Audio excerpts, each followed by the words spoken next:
So, my name is Emilie and I work as a policy advisor for Child Focus, the Belgian Foundation for Missing and Sexually Exploited Children. And some of you might also know us as members of InSafe and InHope. I would like first to thank André and his colleagues for inviting me at this amazing and very interesting conference today. It's a pleasure and an honor to be with you. So, today we will be talking about transactional sexting. What's in a word? Well, transactional sexting basically stands for sexting in exchange for, well, a certain transaction, so pretty self-explanatory. So we will talk about how young people, mostly girls, are selling their nude images and videos online. And I can already hear some of you think, oh my God, young problem nowadays really have a problem. Back in my days, this would never have happened. And this is why I am first going to take a few steps back and answer some questions to challenge this idea. How did we end up here? Is our online world more and more sexualized? What does that mean for young people? And who is teaching them this sort of behavior? After that, I will also show you a short video of Geoffrey Dujardin. Geoffrey Dujardin is a Belgian journalist from one of the biggest Belgian Flemish newspapers, The Latest News. And he will explain to us the undercover research that he did about the topic. After that, we will dive a little bit deeper into the underlying business model and how we are literally teaching teens how to make money online by selling nudes. We will also talk about the role of industry in all this and how easy it has become for groomers to find vulnerable victims online. So, like I said, let's first take a step back and look at media from a broader perspective. And let's start off easy by knocking in some open doors about the sexualization of culture. First of all, the role of media as a mirror of our society is enormous. As an example, sexual objectification in advertising contributes to harmful gender stereotypes that normalize violence and sexual violence against women and girls. Advertisement can set the standard for what a society considers to be normal. So when a media reinforces the power dynamics that degrade and harm women and make gender-based violence seem normal and seem trivial, well, this reduces the likelihood that acts of violence against girls and women will be reported. And all too often, the media sends this hypersexualized message that girls should be pretty, not powerful, that they should be noticed, not respected. And this is incredibly harmful, not just to a girl and their development, but to our culture and to our society as a whole. And this tendency of sexualization is not only limited to our media environment, it is also deeply rooted in our Western culture. It is everywhere, in music, in sports, in corporate culture. So what I mean is that young people are not sexualizing each other out of nowhere. They are growing up in a world where they learn from adults to do so. From a very young age, they are being taught gender stereotypes, and this results, for instance, in over-sexualized behavior and concepts like toxic masculinity. Why am I saying this? Because I think it is important to understand that in order to break this circle and to break this narrative, well, there is so much more to be done than just rapidly creating a tool to teach teens to better respect each other's sexuality. And we always think of women and girls as the main victims of this sexualization, and that is probably true. But I also think that everyone has to gain by breaking down stereotype behavior, because these stereotypes are not only harmful to girls, but for boys as well. And boys see how their bodies are portrayed in relation to girls, and they internalize the fact that success and attractiveness are tied to dominance, to power, and to aggression. And I am sure that every hotline or helpline present here today is seeing that these gender stereotypes have a big role to play in the amount of calls that we get. Cases from problematic sexting, from non-consensual sharing of intimate images are on the rise, and we see boys collecting nudes as if they were trading Pokemon cards. And those same boys are being taught that slut-shaming is a very normal thing to do that does not require any form of introspection. Why? Because introspection, talking about feelings, talking about insecurities, sexual insecurities, well, that is not a male thing to do. And not only at Child Focus, but every helpline for young people in Belgium is witnessing the same. Boys are underrepresented, not because they are underrepresented as victims, but because they are being taught not to reach out when things go wrong, offline and offline. And then we cannot be surprised when academics are seeing a correlation with not reaching out and the much higher suicide rates that we see with boys and men. And of course, this is not only linked to sexuality, but it does play a very significant role. And I think we just can't ignore this whole gendered story when bringing up the topic of transactional sexting. And when people, young or old, show anywhere on the internet that they feel okay with themselves and with their bodies. And of course, there is nothing wrong with that. But yet still, in come the sexualized comments, like you can see here. And as a consequence, slut-shaming and encouraging other young people to sell their nudes online has become more and more normalized within youth culture. And this is where a platform like OnlyFans step in. And again, young people didn't plant these seeds themselves. It has been done by adults who in turn are affected by the same kind of normalization. So what I mean is that we need to stop blaming teens for societal problems without observing what is going on in our own adult world. So here we go then. Transactional sexting. It's actually a term that was invented together with some Belgian researchers. And like I said, it's pretty self-explanatory. It means selling nude pictures or videos in exchange for money, gift cards, or material gifts. And there is a real business model behind it. You sell your body online, and the platforms make sure that you get the money, but they will take 15 to 20% of the income. Some of them will work with monthly subscriptions, while others work with payment per file. But in any case, it suddenly became very, very easy to earn money online by selling nude pictures. And in addition, the lockdowns due to the COVID-19 made people stuck at home, bored at home. And this is one of the main reasons why OnlyFans flourished during quarantine days. In a few years' time, the number of users increased from 20 to 170 million. So this is enormous. And the number of active users also increased on the supply side, because OnlyFans now has more than 1.5 million content creators. And it could, among others, be explained by the fact that sex workers and people from the porn industry could no longer carry out their work and went on those platforms to continue and to make up for the lost income. And there is, of course, nothing wrong with the fact that sex workers and porn actors were looking for a way to earn money in these times of COVID.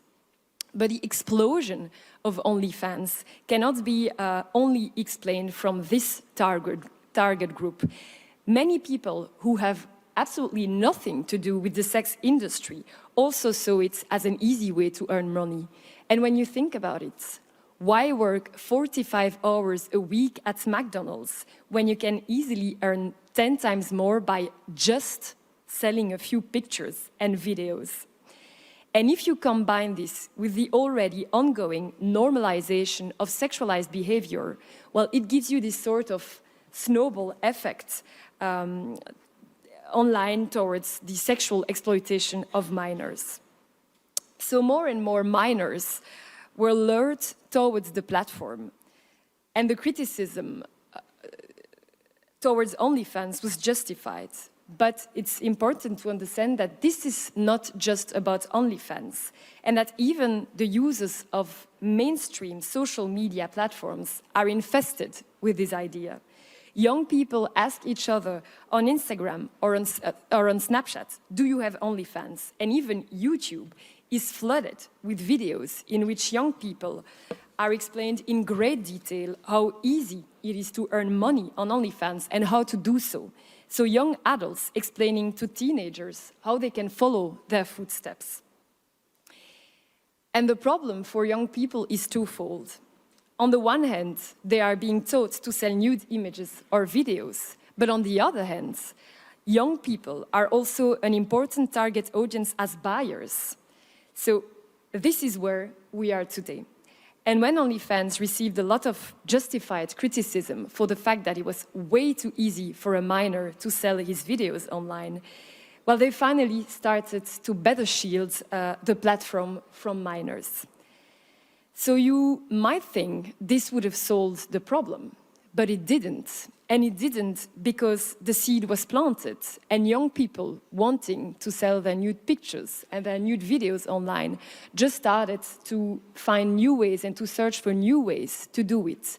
And that means under the radar and via different channels. And so today, you have social media like Snapchat or Instagram that are flooded with profiles of young girls calling on buyers via stories.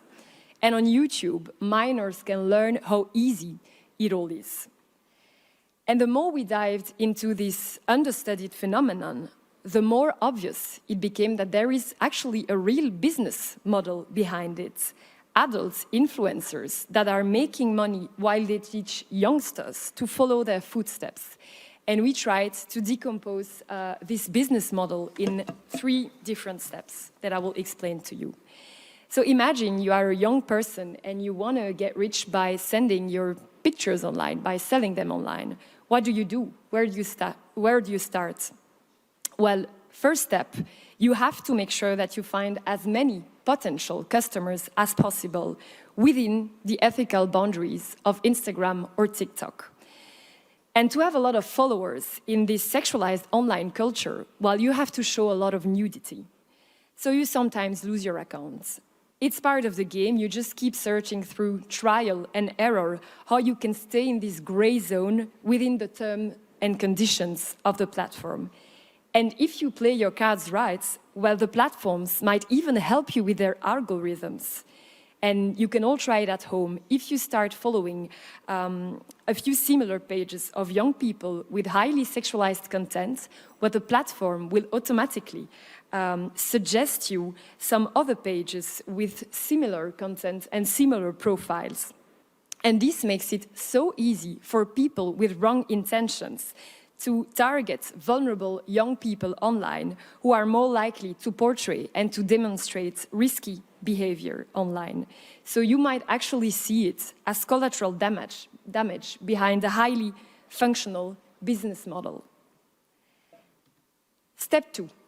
In order not to have to start over every time that you show a little too much nudity and that your page gets blocked or deleted, you have to make sure to link your different Instagrams and TikToks together so that your followers can immediately find your other pages. And to do so, you intertwine all your different accounts via the link in bio of your Instagram. And you must also make it clear on Instagram that you also sell real nude images. And for instance, you could say in a simple sentence, you know where to be. And this way, your fans can be channeled to your OnlyFans account very easily. Step 3. Get even more followers to your pages through collaborations with well-known shout-out pages with thousands and sometimes even millions of followers. Shoutout pages are pages where young people can promote themselves. So the owner of the shoutout page will basically post a picture of your account and invite his followers to follow your page. And those shoutout pages, they thrive on likes and advertisements. And in that case, they will probably check that the collaborating page is one of a minor. But yet, the problem is that all of these pages, not all of them, are managed by people with only financial intentions. Some of these shoutout groups have double intentions.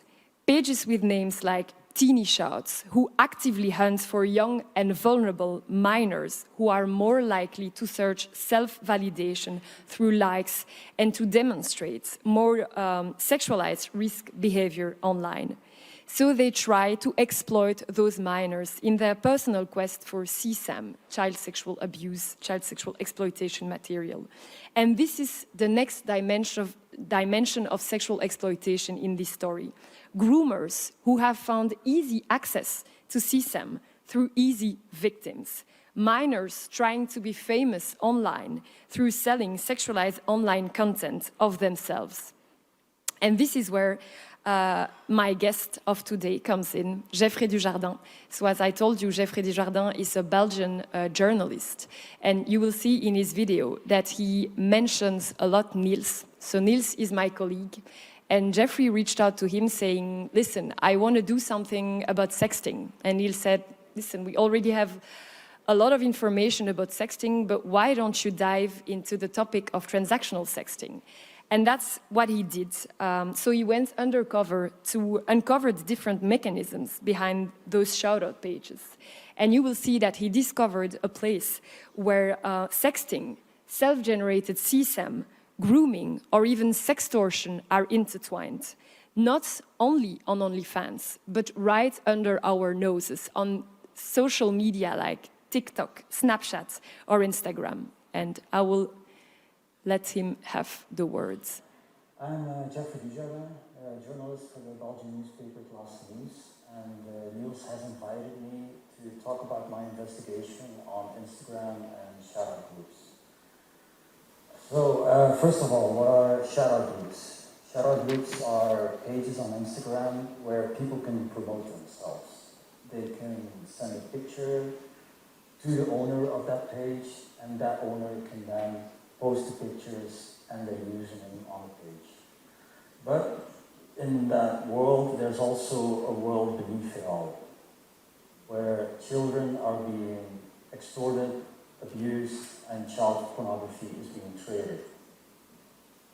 So the first breakthrough in my investigation came when a shoutout page posted a story, a picture that remains visible for 24 hours.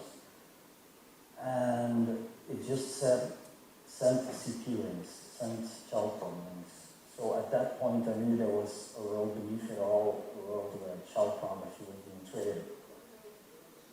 The next step I tried as a journalist was trying to talk to the owners of the pages, trying to talk to girls who were actively involved in those pages, but no one would talk to a journalist.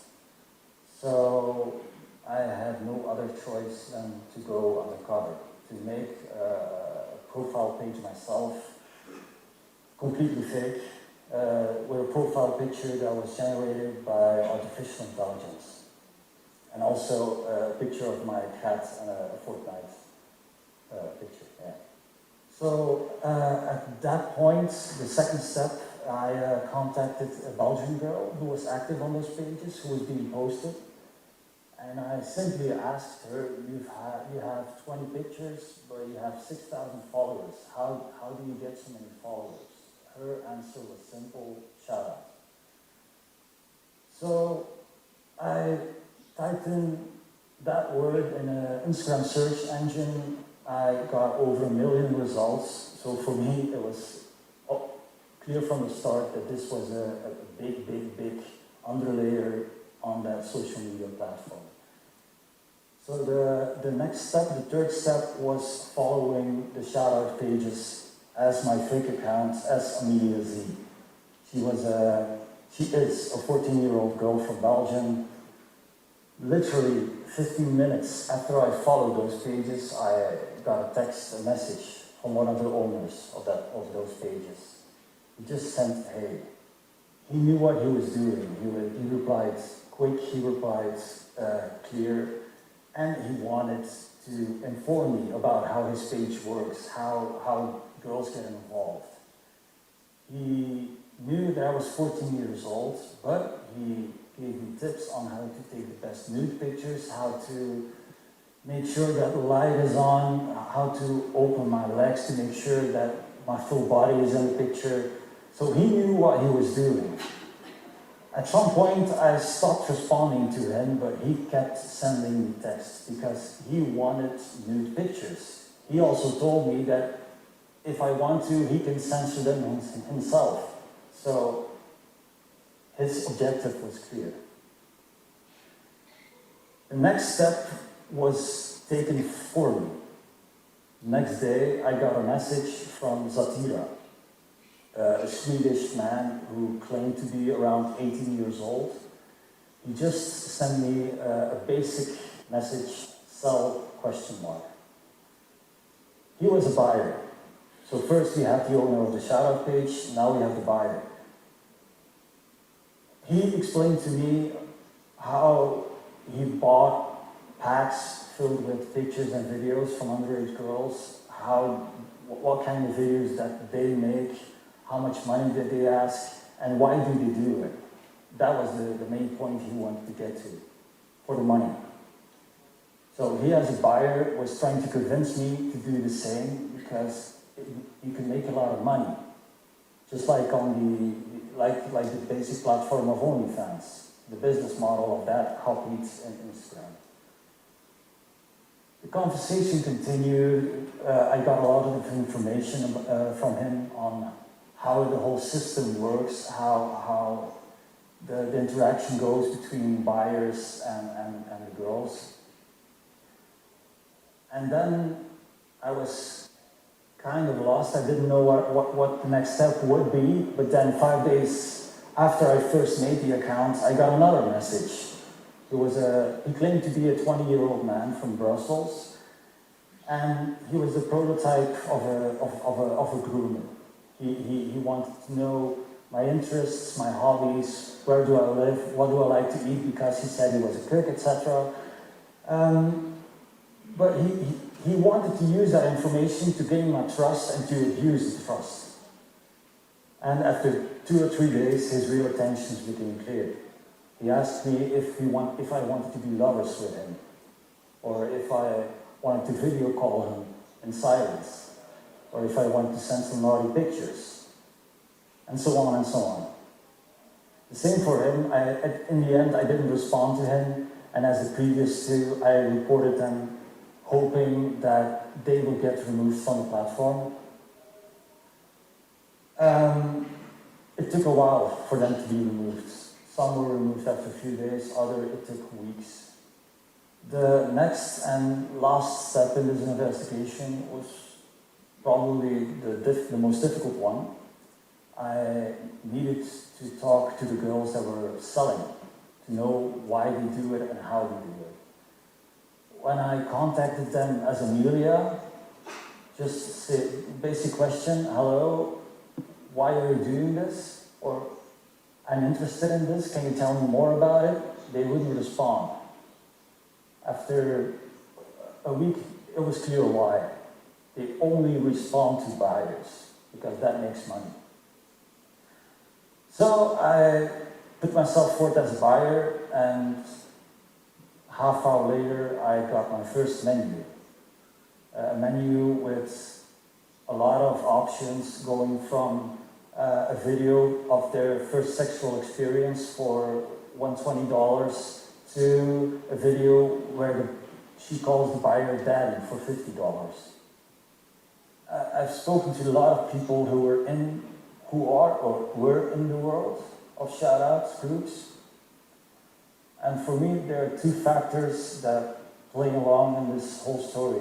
First, you have the normalization of sexualizing teens, sexualizing teenagers. And second hand, you have the business model of OnlyFans and OnlyFans itself that has become mainstream. It's a part of mainstream culture. Everyone knows it, even teenagers. But those OnlyFans creators also need to promote their content. So they go to mainstream platforms like Instagram, Facebook, etc. to promote themselves. Teenagers see that and they copy it because they see that it makes a lot of money. So teenagers promote themselves on shout-out pages. Those shout-out pages also guide their followers to the girls. Their followers also convince girls to become the new OnlyFans girl because it makes a lot of money. The girls start selling their content. The girls start get to know other girls that also do the same, and you get a continuous cycle.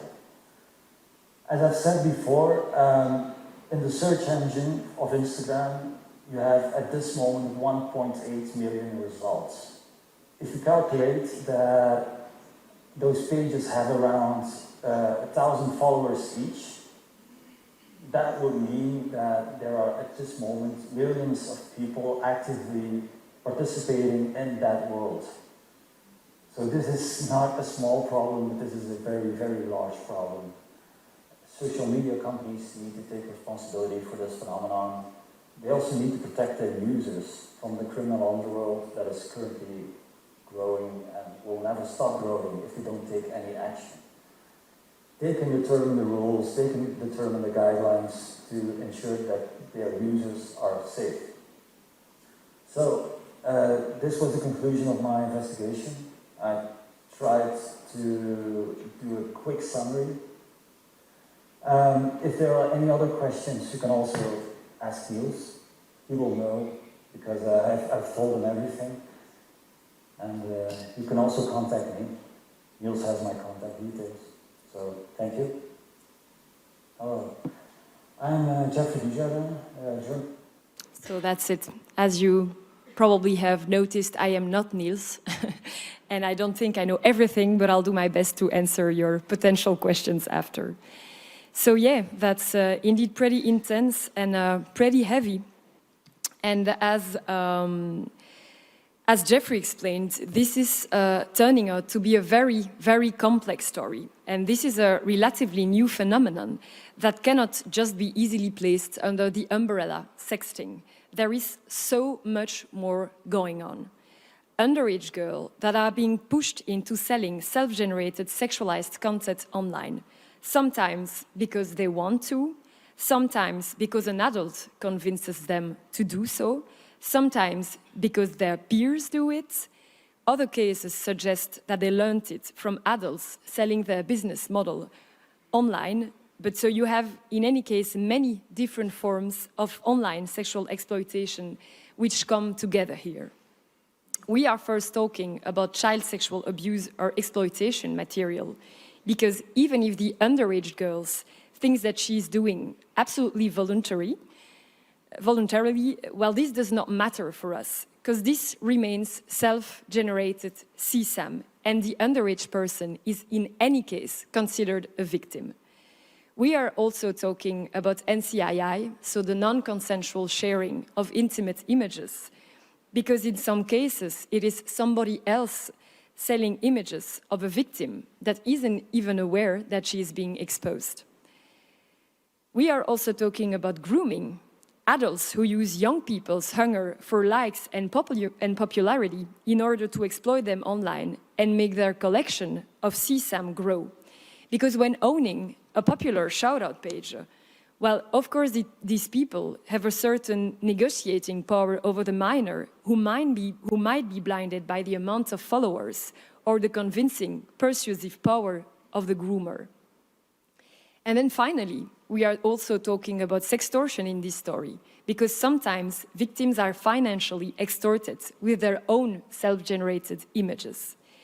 And research done by a Dutch media called NOS also dug a little deeper into the Snapchat Premium phenomenon. I don't know if you've already heard about Snapchat Premium, but they found out that you often have behind those premium accounts underage girls selling nudes for 5 or 10 euros through Snapchat.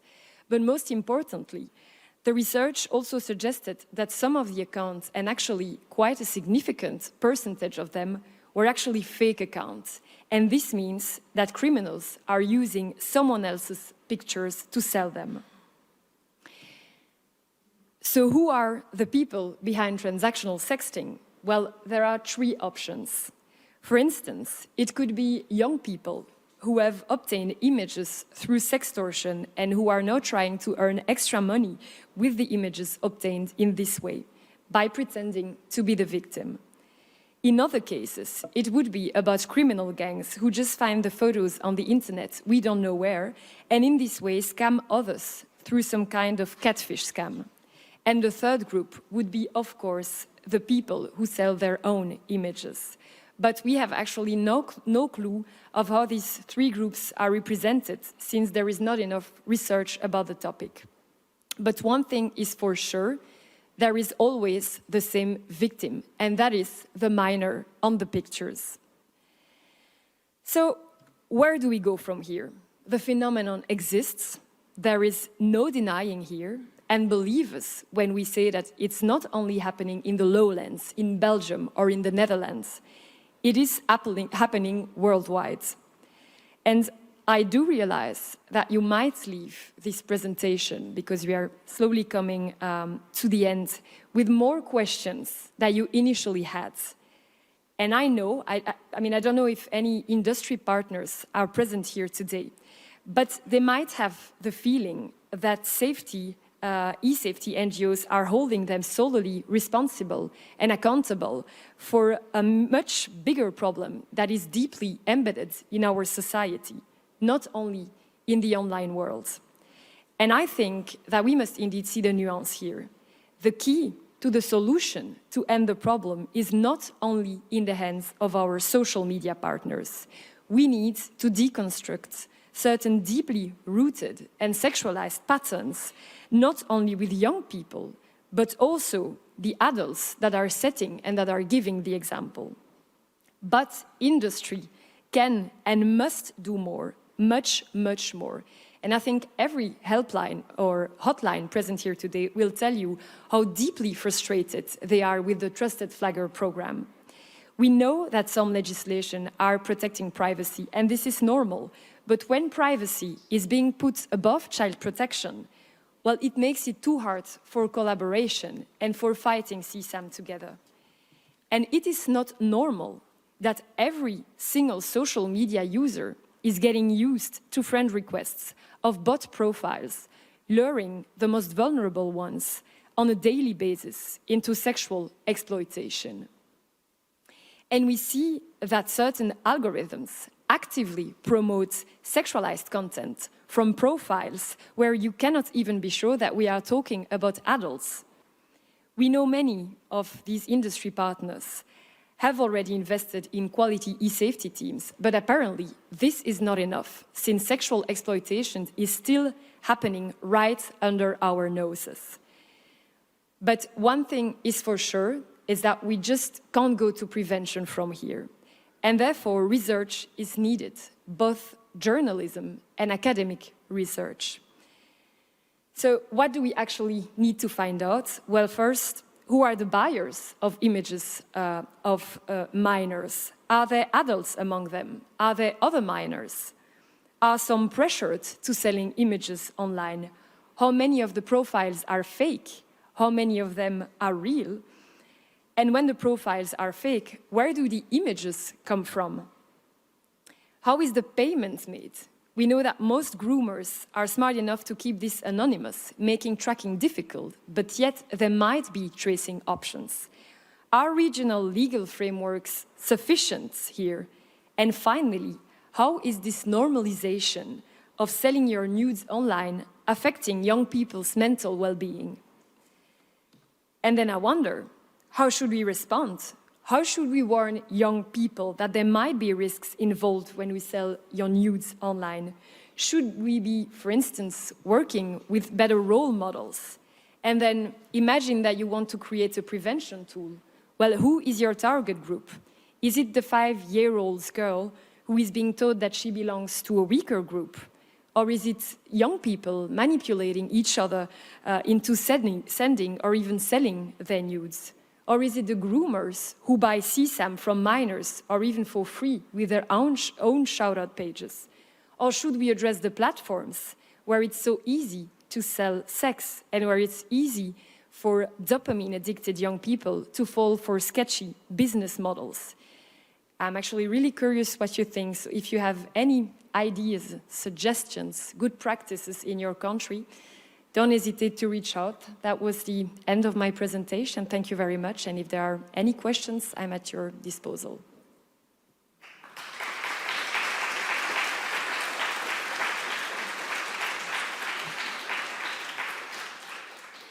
Thank you, Ms. Coomans. Torej, za vprašanja, prosim, dvignite roko, pa dobite mikrofon.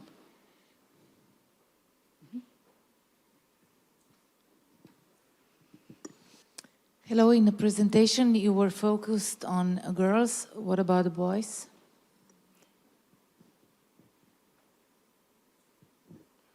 Did you understand the question? Yes, I understood the question.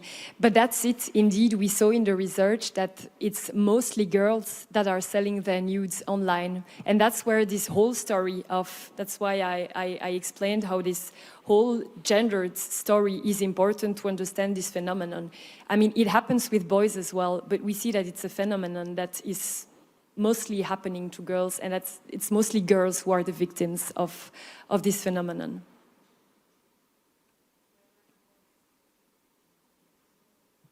Well, yeah, that's exactly why research is needed. It's very hard right now to know how these gender are represented, and that's why I said we don't know who the buyers are.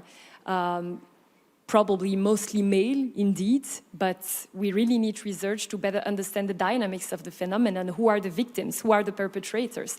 But there surely are boys who are victims as well. It's just that in the undercover research that he did, it was really mostly girls, but it would be a very interesting topic to know who are the boys who do it, why do they do it, how are they represented in the amount of victims. So I agree that this would be a very interesting question to answer through more research. Še kakšno vprašanje?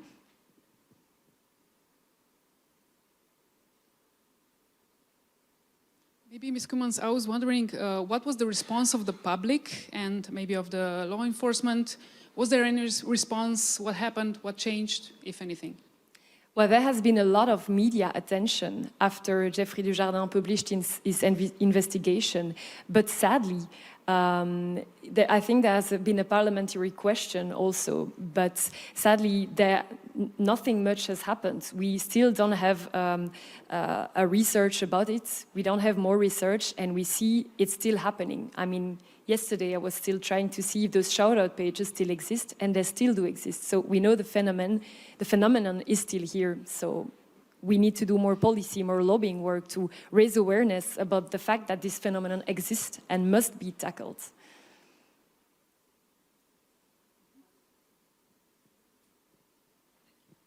Yeah, I just have one feedback.